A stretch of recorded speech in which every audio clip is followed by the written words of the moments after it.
It's Dramatic Listening, the podcast where you learn English by listening to radio plays. I'm your host and teacher, Wendy Lambert. Welcome back to Dramatic Listening. We've done it. We've reached episode 100 today. This is a milestone. And what does it mean to you? It means there are now so many radio plays up on English Momentum podcast, Dramatic Listening. There are a lot of detective plays.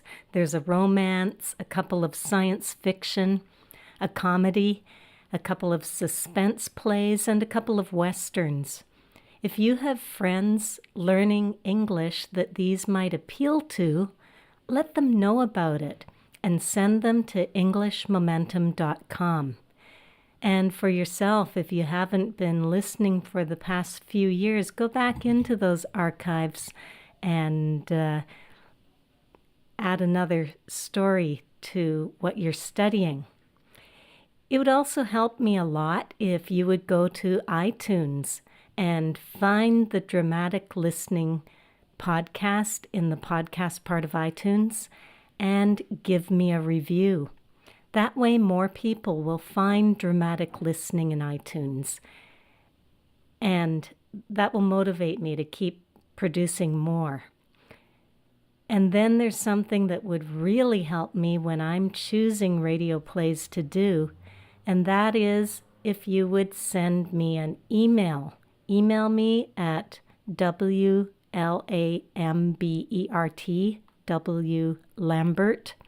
at englishmomentum.com and tell me which stories you liked best and which kind of story you would like to hear more of.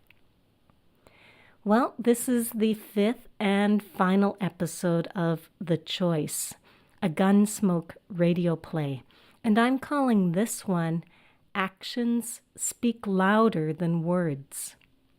You see, people don't always believe everything you say about yourself. They watch you. And if your actions and words line up, if what you say and what you do are the same, then they believe you.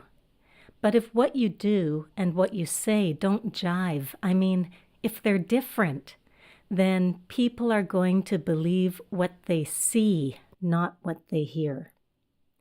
As usual, this story is serialized on Dramatic Listening. This is the final episode of the story, so if you haven't listened to this story from the beginning, go back to episode 96 and start there. Dramatic Listening is edutainment. Now that's a combination of education and entertainment. It's all part of helping you keep up your momentum in your English studies. By making learning fun and giving you something entertaining to listen to, I hope to keep you interested and motivated. The podcast is now one part of my larger ESL site called English Momentum.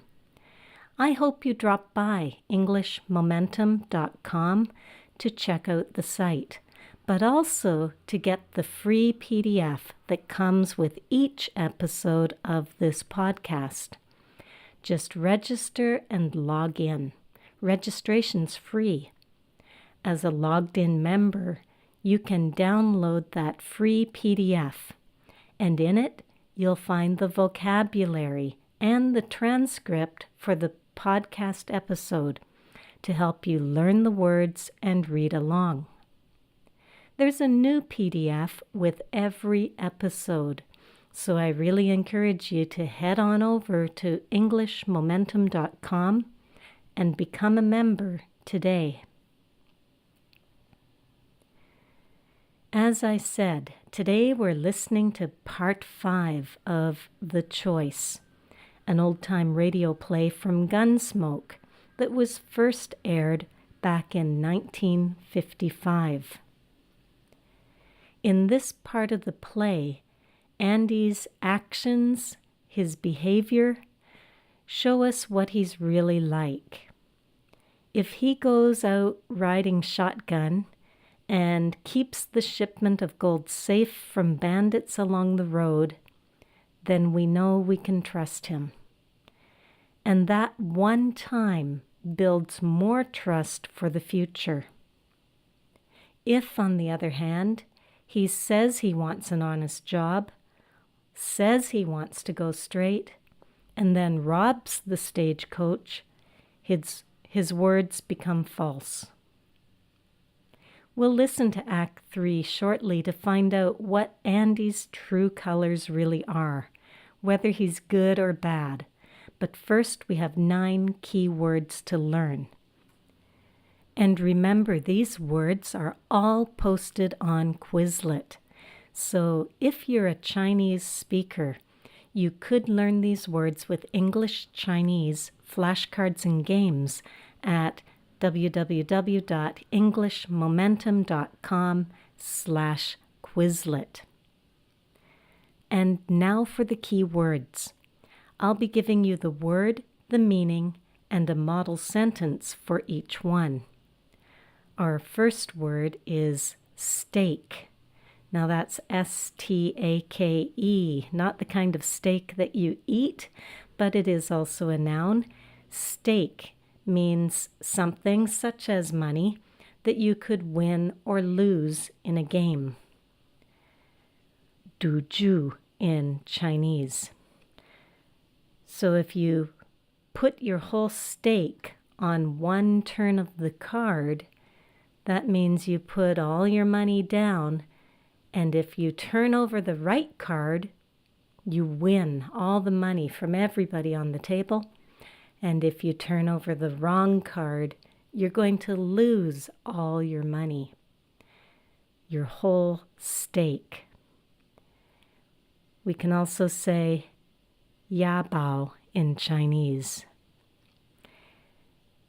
Brett walked into the casino with only $20 to gamble.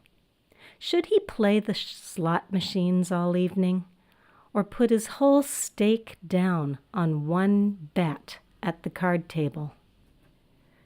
布雷特走进娱乐场，只有20美元可以赌博。他应该整个晚上玩老虎机，还是把他全部的钱赌在纸牌游戏。Steak. Number 2 is 2 words, an exclamation, and it's by golly. By golly. This is a mild swear word, and it's used to express surprise. In Chinese, we could say, 天哪. By golly, it's Miss Kitty. Miss Kitty, what are you doing here at the Texas Trail? I thought you worked at the Long Branch.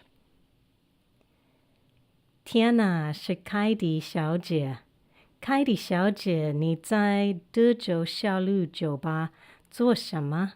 我以为你在政治酒吧工作的。By golly. Word number 3 is another phrase, serve somebody right. In Chinese, we could say, 活该.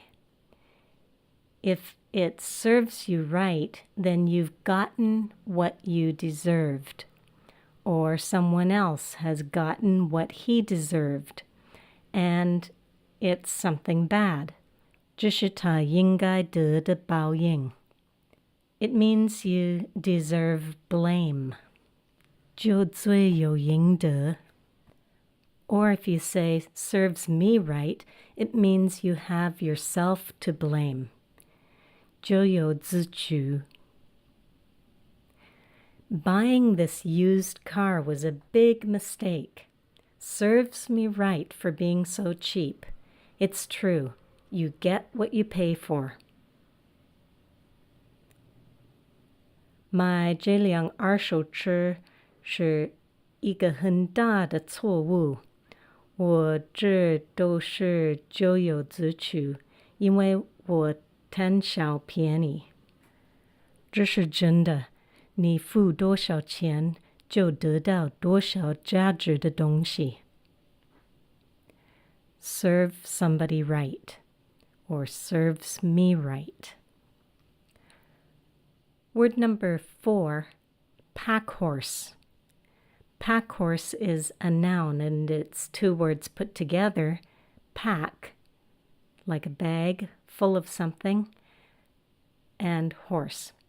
So a pack horse is a horse that carries things rather than people.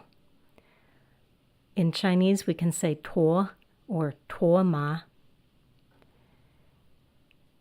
If we're going to go prospecting for gold, we'll need a few pack horses to carry all our food and gear.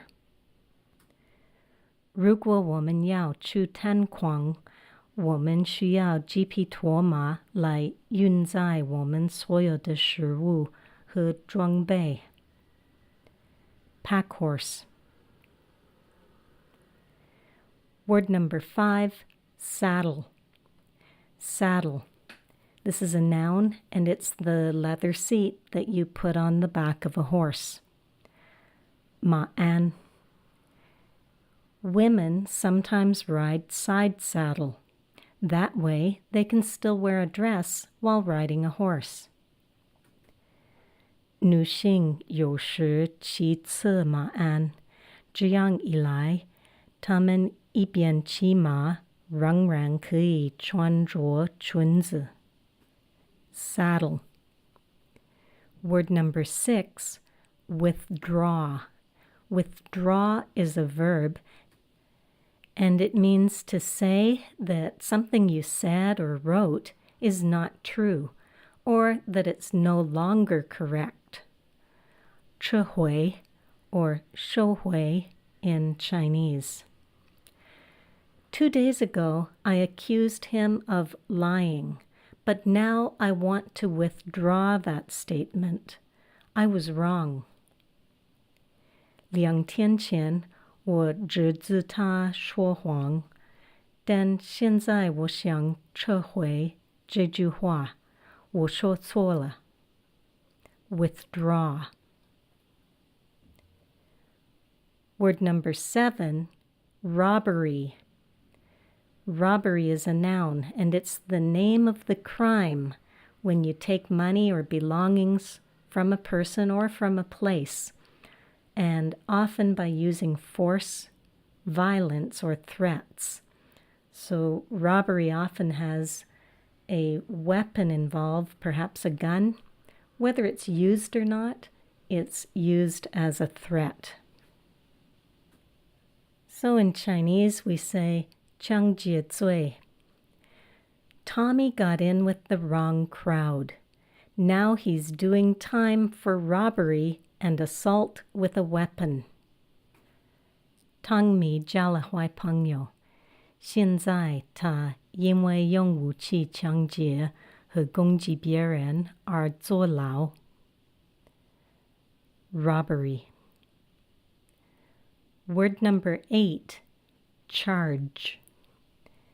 This is a noun, at least in the way it's used in this story, it's a noun, and it's a legal accusation that somebody committed a crime. So you're accusing someone, you go to the police, you tell them this person committed a crime, and they keep a record of it. Charge. In Chinese, 指控. He was arrested on suspicion of fraud, but later all charges were dropped. 他因涉嫌诈骗而被捕，但后来所有指控都被撤销。Charge.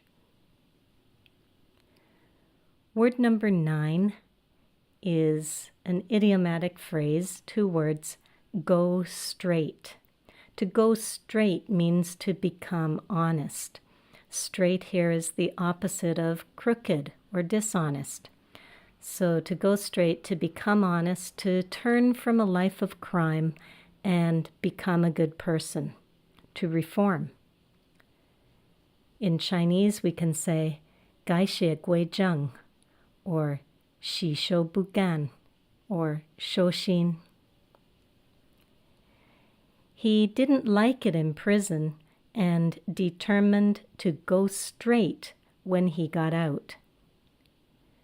他不喜欢坐牢，他决心当他出狱的时候，他会改邪归正。Go straight. Well, if you're following along with the PDF, you do see 6 more words, but those are words for the teaser that's about the next story, so I'm not going to go into them here.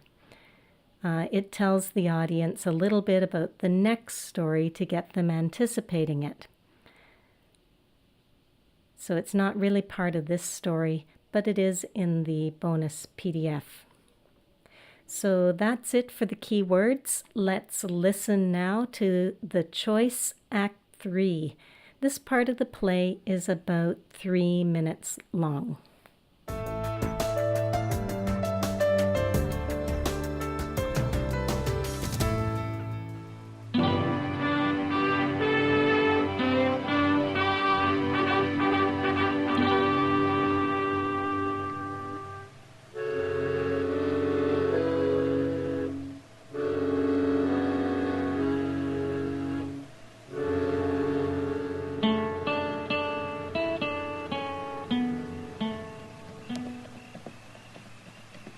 Stage should have been here an hour ago, Mr. Dillon. It's already dark. That's often late, Chester. Why did it have to be late this time? Are you worried? Yes, sir. And so are you. Well, it's like putting your whole stake on one turn of the card. Yes, sir. Mr. Dillon? Yeah. It made it. The stage made it. Yeah, the stage did, Chester. But there's no shotgun messenger. Oh, by golly, you're right. Where's Andy?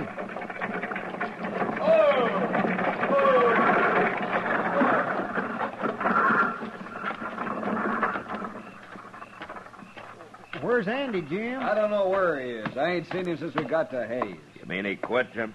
I'd call it that. Well, did he tell you he was quitting? He told me nothing. He just disappeared. Serves me right for hiring him again. I got work to do. Yeah, I guess he figured he'd get as far as Hayes without you after him, and then him and Carrick could run from there. What are you looking at? That rider coming up the street, Chester. Leading that pack horse? Not a pack horse. There's a body tied across the saddle, and that's Andy leading it. By golly, you're right. Now what's he gone and done? Well, we'll ask him.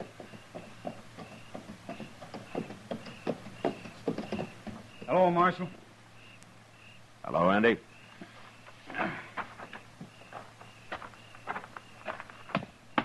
That's Carrick I got there, Marshal. You kill him? I killed him. No witnesses. No way to prove who drew first. Jim Buck told me you ran off up in Hayes City. Jim might have got shot if I hadn't. Oh? Carrick was going to hold up the stage again, Marshal, and I decided not to let him do it. But I figured if I tried to fight him while I was sitting up there next to Jim, it'd go bad. So you rode back to meet Carrick alone, huh? Yeah. I left the night we got to Hayes. I found him and told him I was through for good. He got scared and went for his gun. But, like I say, I can't prove it was self-defense. Maybe I shouldn't have come back. Nobody's going to believe an outlaw. Chester, Yes, sir. give Andy a hand with Carrick's body. I got some work to do. Where are you going? I'm going to write to the law in Oklahoma Territory. I'm going to let them know they can withdraw that wanted circular on Carrick. But what about Andy and that robbery charge? After I tell them how he brought in Carrick and how hard he's trying to go straight, I think they won't be too hard on him.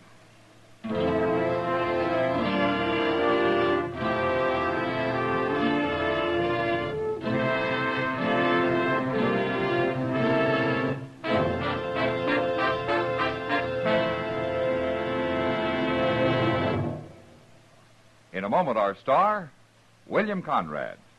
You know, on the frontier, there were all kinds. buffalo hunters, trail drivers, spoilers, saddle bums. And there were lawmen, good and bad.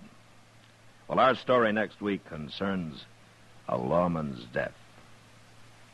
Until then, good night.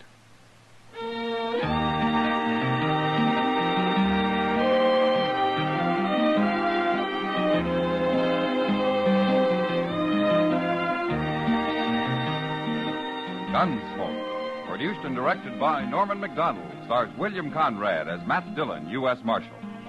Our story was specially written for Gunsmoke by John Meston, with music composed and conducted by Rex Corey. Sound patterns by Tom Hanley and Bill James. Featured in the cast were Sam Edwards, Harry Bartell, Barney Phillips, and Lawrence Dobkin. Harley Bear is Chester, Howard McNear is Doc, and Georgia Ellis is Kitty.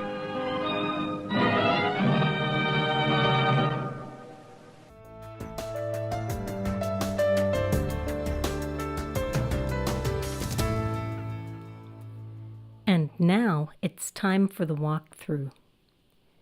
The scene opens with Matt and Chester watching and waiting for the stagecoach to get back to Dodge.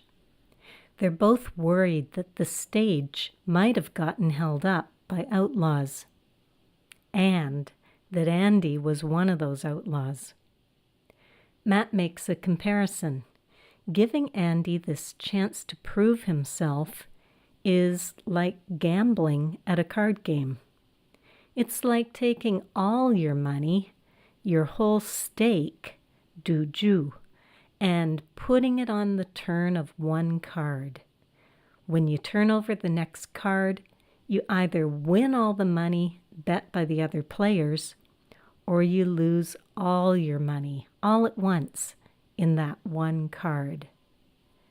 Finally, the stagecoach arrives, but there's no shotgun messenger. Andy is not on the stage. Chester got excited when he pointed that out, and he said, "By golly, tiana." Jim Buck, the stagecoach driver, is upset. Andy disappeared when they got to Hayes City. He's really unreliable. Jim knew from the first time he hired Andy that Andy didn't do his job well, and yet he hired him again. So now, when Andy proves himself unreliable for a second time, Jim says, "Serves me right." In other words, I deserve to be blamed. 我这都是咎由自取. Hiring him again was my mistake. I should have known he'd fail me again.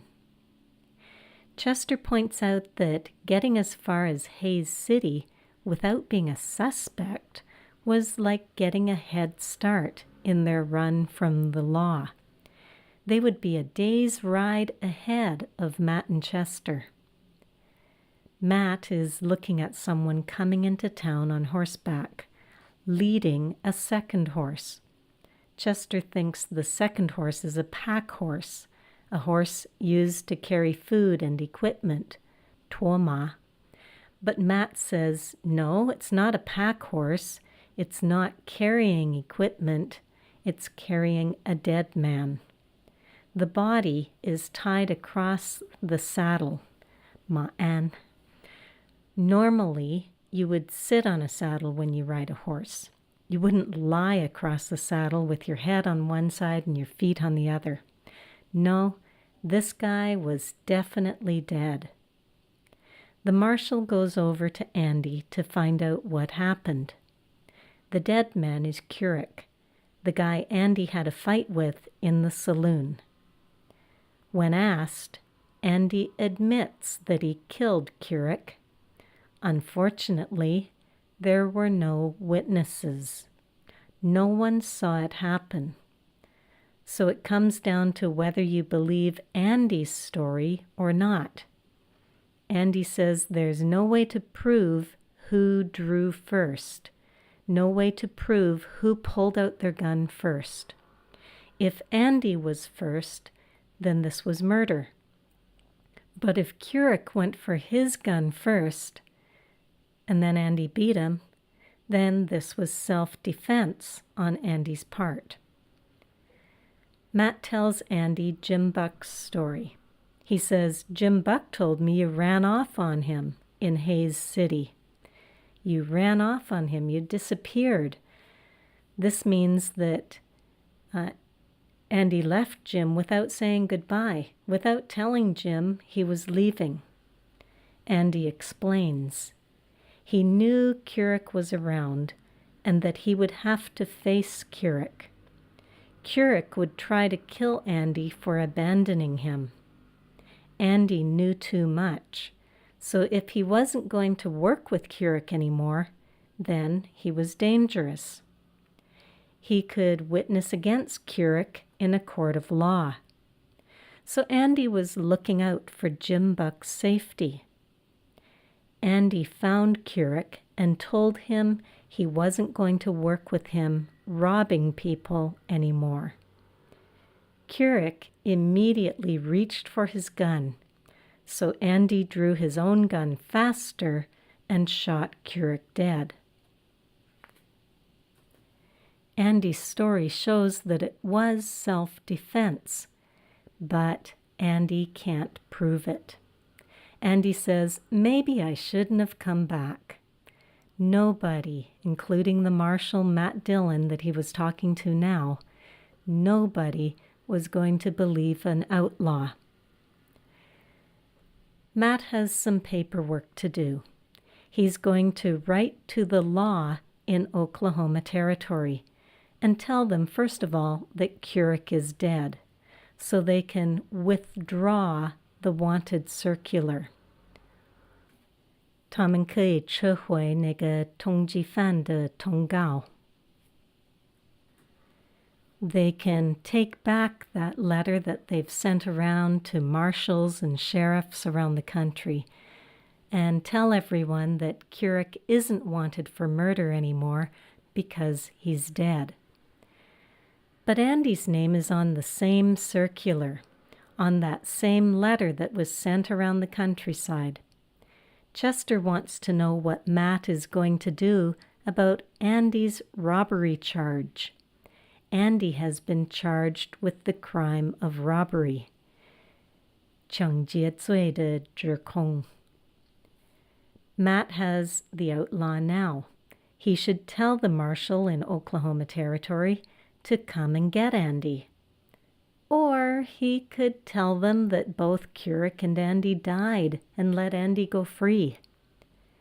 Matt obviously believes in giving a guy a second chance when he wants to go straight, when he's decided to turn from his life of crime and become a good person.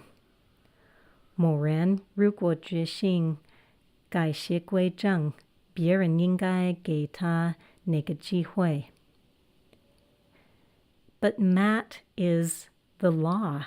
As much as he likes Andy, he can't just let him go free. In the past, Andy committed a crime, and it needs to be paid for. Andy has to go through the proper channels. That means he'll have to go to court. And in the trial, Matt can tell the judge that Andy has changed his ways.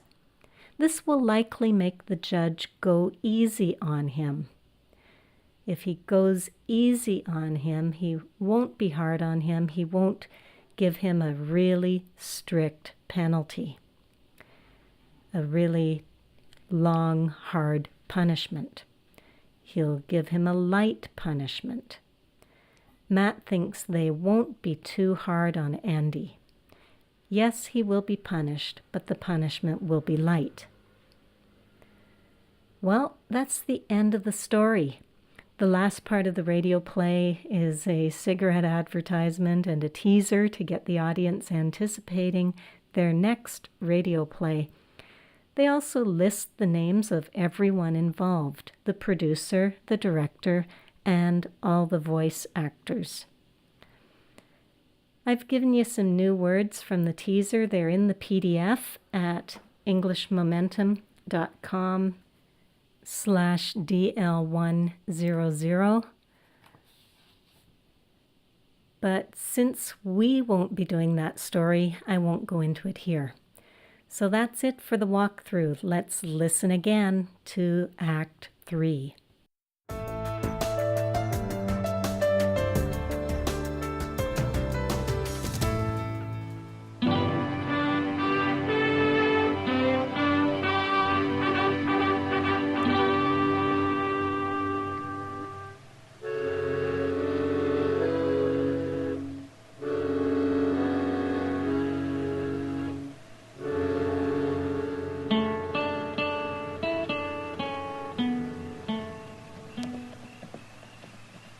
That stage should have been here an hour ago, Mr. Dillon. It's already dark. That's often late, Chester. Why did it have to be late this time? Are you worried? Yes, sir. And so are you. Well, it's like putting your whole stake on one turn of the card. Yes, sir. Mr. Dillon, Yeah. it made it. The stage made it. Yeah, the stage did, Chester. But there's no shotgun messenger. Oh, by golly, you're right. Where's Andy?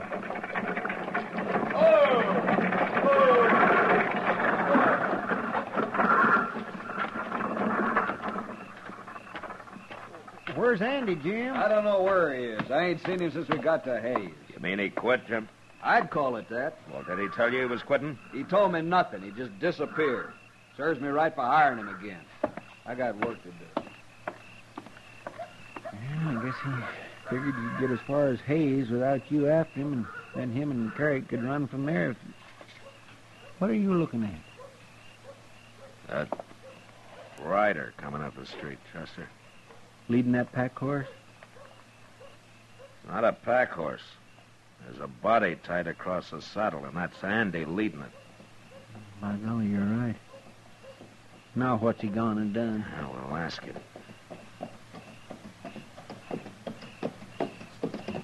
Hello, Marshal. Hello, Andy.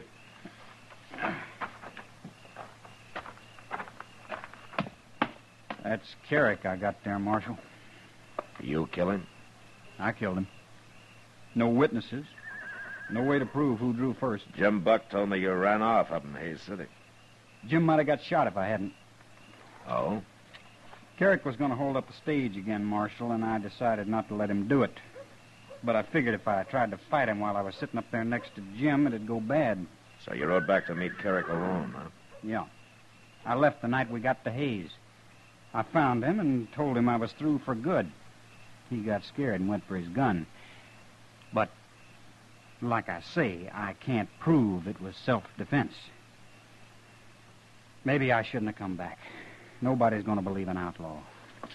Chester, Yes, sir. give Andy a hand with Carrick's body. I got some work to do. Where are you going? I'm going to write to the law in Oklahoma Territory. I'm going to let them know they can withdraw that wanted circular on Carrick. But what about Andy and that robbery charge? After I tell them how he brought in Carrick and how hard he's trying to go straight, I think they won't be too hard on him.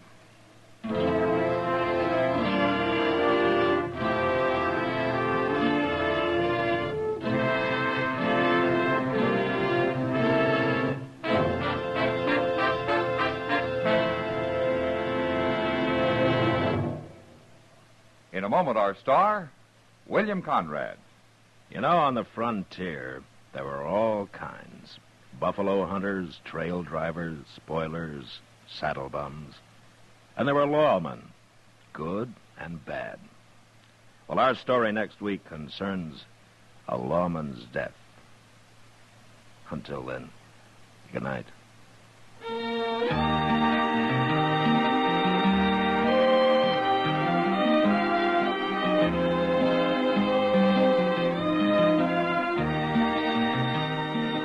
Gunsmoke, produced and directed by Norman McDonald, stars William Conrad as Matt Dillon, U.S. Marshal. Our story was specially written for Gunsmoke by John Meston, with music composed and conducted by Rex Corey. Sound patterns by Tom Hanley and Bill James. Featured in the cast were Sam Edwards, Harry Bartell, Barney Phillips, and Lawrence Dobkins. Harley Bear as Chester, Howard McNear as Doc, and Georgia Ellis as Kitty.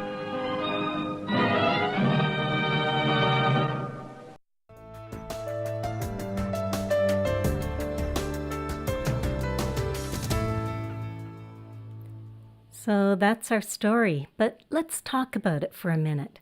What do you think? Has Andy really changed? And should he still have to pay for his past crimes? Tell me all about it in the comments below the show notes at englishmomentum.com/DL100. Or you can also leave a comment on my Facebook page at facebook.com/englishmomentum. Remember, the English-Chinese flashcards and games are available on Quizlet at englishmomentum.com/Quizlet. And for anyone who wants to review the vocabulary and read the radio play transcript, the bonus PDF is now at englishmomentum.com. Log in to English Momentum, go to this podcast episode, number 100, and you'll be able to download the bonus PDF. You could also be listening to Dramatic Listening on Stitcher. Stitcher is radio on demand. You'll find a link to Stitcher in my show notes at englishmomentum.com. Well, folks, that is it for this episode. Thanks for joining me again this week. If you've enjoyed this story, please share it with a friend. By the way, I'm going to be moving house. I'm a little busy over the next while, so I may need to take a short break. And if that happens, it will be short. I'll be back soon. So see you again in a few weeks with a new story. Bye for now.